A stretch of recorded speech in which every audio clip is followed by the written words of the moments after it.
다 같이 하나님의 말씀 찾으시겠습니다. 하나님의 말씀은 사도행전 1장 6절에서 11절까지 있는 말씀입니다. 사도행전 1장 6절에서 11절까지 있는 말씀입니다. 저 여러분들이 한 절씩 번갈아 읽도록 하시겠습니다.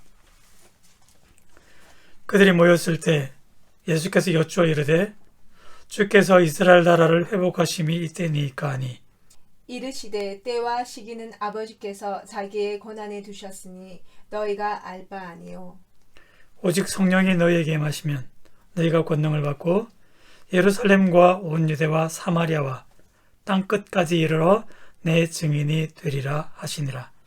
이 말씀을 마치시고 그들이 보는데 올려져 가시니 구름이 그를 가리어 보이지 않게 하더라. 올라가실 때 제자들이 자세히 하늘을 쳐다보고 있는데 흰옷 입은 두 사람이 그들 곁에 서서 이르되 갈릴리 사람들아 어찌하여 서서 하늘을 쳐다보느냐 너희 가운데서 하늘로 올려지신 이 예수는 하늘로 가심을 본 그대로 오시리라 하였느니라. 아멘. 계속해서 말씀드리겠습니다. 지금 비가 계속 오는 우중이지만 그러나 필요한 대로 교회 건축에 대한 공사가 이루어져 가고 있습니다. 교회 건축을 하면서 요즘 많이 느끼게 되는 것인데요. 교회는 세상에 대해서 열려 있어야 된다. 어떤 사람들이 오더라도 그들을 받아들이고 그리고 함께 하나님의 공동체를 이뤄갈 영적인 준비가 되어야 된다. 그런 생각들을 많이 갖게 되는데요. 어쨌든 여러분 기도하면서 우리의 내면부터 먼저 하나님의 교회로서 아름답게 지어져 갈 수 있는 그런 복된 삶이 되시길 바라겠습니다. 코로나 상황도 이제 조금 지난주부터 보니까 수그러들고 있는데요.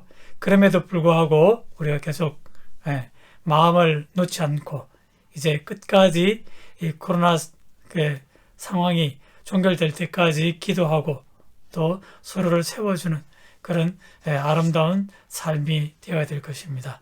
우리 가족 가운데서 이렇게 한번 인사하실까요? 당신이 내 삶의 기쁨입니다. 당신이 내 삶의 기쁨입니다. 서로가 서로에게 기쁨이 되는 그런 생활 되시길 축복합니다. 아멘. 지난 3주에 걸쳐서 부활에 대한 말씀들을 우리가 살펴보았습니다. 부활은 과거에 일어났던 단순한 역사적인 사건이 아니라 나의 부활을 고대하는 마음을 가지고 현재를 살아가게 하는 우리 신앙의 기초임을 우리가 다시 한번 마음에 새겨 넣어야 될 것입니다. 그렇기 때문에 우리가 부활신앙으로 살아가는 그런 우리의 복된 걸음들이 다 되시기를 다시 한번 축복합니다. 아멘. 그런데 우리가 부활신앙으로 살아가고자 함에 있어서 우리가 또한 빠뜨려서는 안 되는 중요한 이야기들을 오늘 여러분과 함께 나누어 보도록 하실 텐데요. 자, 그것은 바로 예수님의 승천에 관한 말씀입니다. 예수님의 탄생 그리고 이 땅에서의 삶과 사역, 십자가 죽음과 부활, 여기에 대한 말씀들은 우리가 성경에서 많이 접할 수가 있습니다. 그런데 예수님의 승천에 대한 말씀들은 성경에서도 그렇게 많은 분량을 할애하고 있지는 않습니다. 그도 그럴 것이 이 사복음서를 보시면요. 누가복음을 제외한 다른 복음서에서는 이 승천에 대해서 그렇게 자세히 비중 있게 다루지 않거나 그리고 마태복음과 요한복음에서는 그 성천에 대한 직접적인 언급도 나와 있지 않습니다. 그런 영향일까요? 우리가 부활에 비하면 예수님의 승천에 대해서는 그렇게 많은 관심을 기울이지 못하고 있는 것이 아닌가 그런 생각을 해보게 됩니다. 우리가 이 장면에서 분명하게 인식해야 될 사실은요. 예수님의 지상에서 삶과 사역이 이 부활로서 끝이 아니라는 사실입니다. 승천하실 때 모든 그 삶과 사역을 예수님께서 완성하셨음을 우리는 기억을 해야 합니다. 예수님의 고난과 십자가의 죽음, 부활로 우리가 그것을 클라이막스로 생각하고 비중 있게 다루는 반면 예수님의 승천은 그저 우리가 두꺼운 책에 마치 부록처럼 생각하고 지나갈 때가 있다라고 하는 것이죠. 우리가 책을 다 읽고 나면 어떻게 합니까? 마지막 문단을 읽고 나면 이제 그 다음에 부록이 나오는데 이제 그 부록은 우리가 자세히 읽지 않습니다. 그냥 대충 눈으로 한번 훑어보고 그리고 성급하게 다 읽었다 하고 책을 닫고 싶은 그런 유혹에 우리가 빠져들 때가 있지 않습니까? 하지만 결코 승천은 그와 같이 가볍게 지나갈 수 있는 것이 아닙니다. 오늘 우리가 읽은 본문의 말씀은요, 예수님의 승천의 의미, 그리고 그 승천의 특징, 또한 우리가 이 말씀을 통해 기억해야 될 교훈이 무엇인지를 자세히 가르쳐 주고 있습니다. 사실 어떻게 보면 누가복음에서 누가가 이 승천에 대해서 언급하고 있고 그리고 사도행전에 넘어와서 자세히 다루고 있는 것도 결코 우연이 아닐 것입니다. 얼마나 그가 이 승천에 대해서 우리에게 가르쳐 주고자 한 부분이 있는지를 다시 한번 우리가 함께 살펴보며 묵상하도록 하겠습니다. 본문의 말씀을 보시면 예수님께서 제자들에게 마지막 말씀을 하시고서 그리고 그들이 보는 데서 올려져 가셨다. 그렇게 말씀은 표현하고 있습니다. 우리가 먼저 이해하실 것은요, 예수님의 승천이 비밀리에 이루어진 그러한 사건이 아니라 제자들이 보는 곳에서 공개적으로 이루어진 사건임을 우리가 잘 알 수 있습니다. 고린도전서 15절 말씀에서도 바울은 부활하신 예수님께서 500여 형제에게 일시에 보이셨다. 그렇게 말씀을 주고 있습니다. 그러니까 500여 형제가 모인 그 현장이 오늘 주님께서 승천하시는 바로 이곳이 되는 것입니다. 그럼 여러분 한번 생각해 보시죠. 어떻게 해서 이 500여 형제들이 그 자리에 모이게 된 것일까요? 우리가 마치 생각해 보면 예수님께서 명단을 작성하시고 이 11명의 제자들에게 그 명단을 주시면서 틀림없이 이 승천 행사에 꼭 참석해야 될 사람들, 그들을 다 참석시키라고 주님께서 지시하신 것일까요? 여러분, 이제 주님을 이 땅에서 마지막으로 볼 수 있는 기회입니다. 그렇게 광고하고 인위적으로 사람들을 불러 모은 것일까요? 그런데 말씀을 우리가 차근차근 읽어보시면요, 예수님께서 부활하셨다는 그 소식에 마음이 움직이고 그리고 주님을 다시금 만나고자 하는 그 열정이 있는 사람들, 그들이 자신의 발걸음으로 이곳에 모여들었고 그 현장에서 우리 주님께서 하늘로 승천하신 것이 아니겠습니까? 그러니까 이 승천은 특별히 초대된 소수의 사람들에게만 승천하시는 주님의 모습을 볼 수 있도록 허락되어진 사건이 아니라 부활하신 주님께 마음을 두고 있는 모든 사람들이 누구든지 와서 주님을 만날 수 있도록 허락되어진 것이 바로 이 승천의 현장인 것입니다. 만약 우리도 그 당시 주님의 제자였다면 우리도 이 자리에 나오지를 않겠습니까?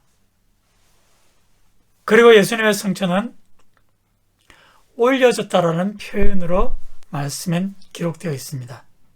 자, 여러분, 올라갔다와 올려졌다는 그 뉘앙스가 사뭇 다르지 않겠습니까?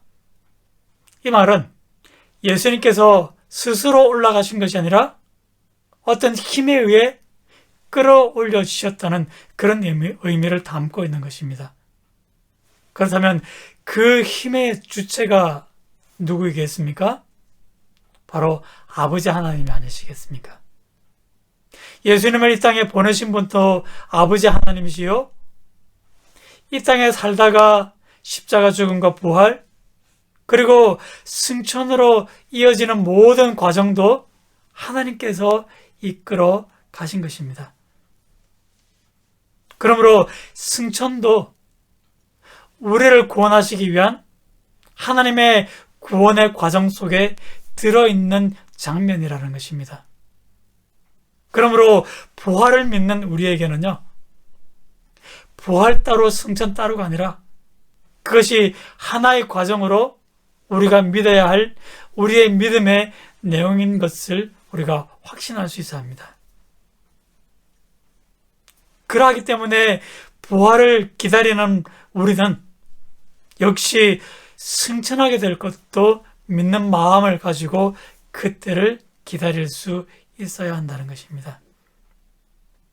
혹시라도 우리가 그날 주님께서 하늘에서 우리를 부르실 때 우리도 우리의 몸이 공중으로 끌어올려질 것을 생각한다면 그 때를 기다리며 또 승천의 때를 꿈을 꾸어야 할 것입니다. 그러면 승천하신 주님은 어디로 올라가신 것일까요? 구름이 가리워 보이지 않았다라고 했으니 당연히 하늘로 올라가신 것이겠죠? 그런데 이 하늘을 이해하기 위해서는요, 유대인들이 하늘에 대해 어떤 생각을 가지고 있는지 우리가 좀 더 자세히 살펴볼 필요가 있습니다. 그래서 유대인들은 이 하늘이 세 개의 층으로 이루어져 있다, 그런 생각을 하고 있었습니다. 첫 번째 하늘은 구름이 흘러가고 새가 날아다니는 바로 우리가 흔히 생각하는 그 하늘입니다. 두 번째 하늘은 해와 달 그리고 별들이 머물고 있는 우주 공간을 이야기하는 것이고요. 그리고 마지막 셋째 하늘은 바로 하나님의 보좌가 있는 곳으로 그들은 이해를 하였습니다. 그러기에 고린도전서 12장에서 사도 바울도 이런 이야기를 들려주죠. 내가 14년 전에 셋째 하늘에 이끌려가서 사람의 말로 표현할 수 없는 주의 환상과 계시를 보았노라, 그렇게 이야기를 하고 있습니다. 그러므로 오늘 승천하셔서 예수님께서 올라가신 곳은 셋째 하늘, 그러니까 하나님의 보좌가 있는 그곳으로 가셨다라는 것을 우리가 이해할 수 있겠죠. 그래서 이 셋째 하늘은 물리적인 공간으로서 우리가 이해할 것이 아니라 하나님께서 계시는 곳, 그래서 하나님과 함께 있을 수 있는 곳, 그곳이 곧 하나님의 나라가 아니겠습니까? 예수님께서 그렇게 승천하셔서 하나님께서 계신 곳으로 올라가셨는데, 그런데 이제 제자들은 그저 하늘만 바라보고 있을 따름이었습니다. 여러분, 예수님이 올라가셔서 이제 더 이상 보이지 않으냐 할 때 그곳을 쳐다보고 있는 이 제자들의 심정이 어떠하겠습니까? 얼마나 인간적으로 허탈한 모습이었을지. 이제 이 로마 식민 치하에서 그들은 어떻게 살아가야 할지 두렵고 답답한 심정이었을 것입니다. 지금까지 그들이 주님을 만났을 때 누렸던 은혜의 기쁨, 그리고 마음의 위로가 얼마나 큰 것이었습니까? 하지만 더 이상 주님께서 자신들과 함께 계실 수 없다는 사실에 아마 그들의 마음의 빈자리는 그 무엇으로도 채울 수 없었을 것입니다. 그러니 그러한 허망한 심정으로 주님의 올라가시는 모습을 눈으로 확인한 이 제자들의 마음은 그저 텅 빈 공허한 모습 그대로라고 말씀드릴 것입니다. 그런데 이와 같은 순간에 흰옷 입은 두 천사가 그들에게 나타나서 어찌하여 서서 하늘을 쳐다보느냐 라는 말로 그들의 주의를 끌기 시작합니다. 그리고 덧붙이는 말씀이 이 예수는 하늘로 올라가심을 본 그대로 다시 오시리라 하는 말씀이었습니다. 어떻게 살아야 하나 삶의 문제로 고민하는 사람들에게 주님이 다시 오실 것이다. 그 약속은 정말 세상에서 가장 놀라운 위로의 메시지가 아니겠습니까?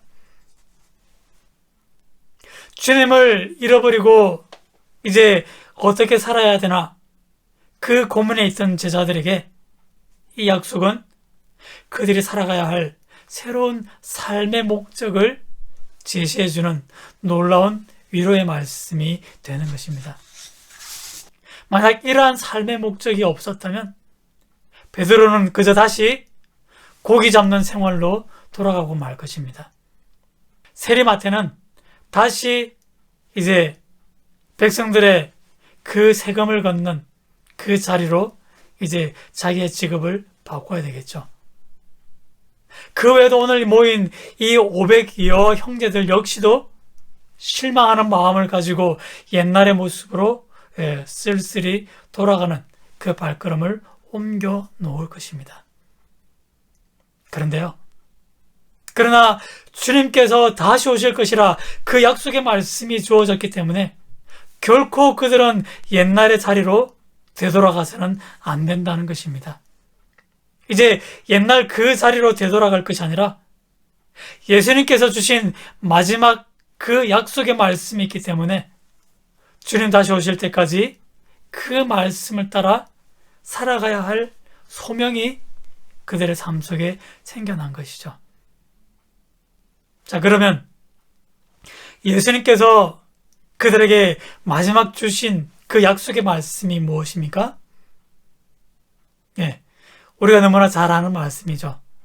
결코 여러분들도 모르는 채 하실 수 없을 겁니다. 사도행전 1장 8절의 말씀 어떻게 됩니까? 다 같이 한번 해보실까요? 오직 성령이 너희에게 임하시면 너희가 권능을 받고 예루살렘과 온 유대와 사마리아와 땅끝까지 이르러 내 증인이 되리라 하시니라. 아멘. 아멘. 예. 자, 이 말씀을 보시면요. 지금 부활 다음의 승천이기 때문에 이제 그 승천의 메시지를 누가가 언급하고 있는 것이 아니라요. 이 말씀 속에 들어있는 놀라운 주님의 약속의 말씀이 우리 마음속에 새겨져야 된다는 것입니다. 자, 어떤 내용이 들어있습니까? 오직 성령이 너희에게 임하시면. 자, 이 부분이 중요한 것이죠. 하나님의 약속에 의하면 성자 예수님께서 우리를 떠나갈 때 또 다른 보혜사 성령께서 우리에게 찾아오신다는 겁니다. 자, 그러니까 예수님의 승천 사건이 있어야 성령께서 제자들의 마음속에 임하시는 그런 일들이 일어나는 것입니다. 그래서 그 성령께서 제자들의 마음속에 임하셔서 그들로 하여금 주님 다시 오실 때까지 주님의 증인된 삶을 살아가게 한다라고 하는 것이죠. 그러니까 그 중간 과정 속에서 이 승천이라는 사건은 너무나 중요한 연결고리를 갖고 있는 것입니다. 이 사실 하나만으로도 우리가 이 승천의 의미를 우리 마음속에 새겨놓고 그리고 계속 묵상해야 될 분명한 이유가 있는 것 아니겠습니까? 오늘 이 성찬의 말씀을 들으시면서 이 사건이 과연 우리에게 어떠한 영향력을 미치고 있는지 우리 함께 다시 한번 생각해 보시길 바라겠습니다. 그동안 우리가 이 승천이라는 것을 깊이 우리가 들여다보지 않았다 할지라도 여러분, 이 승천은 단순히 하늘로 올라간다 그 단어의 의미만 가지고 있는 것이 아니라는 것입니다. 인간의 말로 표현하다 보니까 어떻게 표현할 수 없어서 다 담을 수 없지만 그렇게 승천이라고 쓰고 있습니다만, 그러나 정확하게는 이 승천이라는 과정은 주님께서 하나님의 그 계신 곳으로 다시금 되돌아가는 모든 과정을 이 단어의 한마디로 표현을 하고 있는 것입니다. 그러면 예수님께서 하나님께로 되돌아가신 것처럼 이제 우리도 하나님께로 되돌아가야 될 인생들이 아니겠습니까? 우리는 영원히 이 땅에서 살다가 그냥 흙으로 돌아가 영원히 사라질 존재가 아니라 이제 하나님께로부터 왔으니 하나님께로 되돌아가야 될 존재임을 우리가 마음속에 새겨 넣어야 될 것입니다. 그러므로 이제 우리가 살아가는 모든 삶의 시간들은요, 다시금 하나님께로 돌아갈 그 성천의 때를 준비하며 우리가 살아가는 인생이 되어야 한다는 것입니다. 주님의 부활이 내 부활인 것을 믿는 것처럼 또한 주님의 승천이 나의 승천될 것임을 또한 믿어 의심치 마시길 바라겠습니다. 그러므로 이제 우리의 인생의 여정 기간 동안 우리가 이 땅에서는 나그네와 같이 살아갈 수밖에 없지만, 그럼에도 언젠가 하나님께로 되돌아갈 그 때를 사모하며 그리고 그 승천의 때를 기다리며 준비하며 살아갈 수 있는 그러한 우리 모든 믿음의 걸음들이 다 되시기를 주님 이름으로 간절히 축복을 드립니다. 기도하시겠습니다. 예수님께서 하나님께로 되돌아가시는 그 과정의 사건을 우리가 승천이라고 부릅니다. 그러므로 우리가 하나님의 자녀된 자로서 우리도 언젠가 하나님의 곁으로 돌아가야 되지 않겠습니까?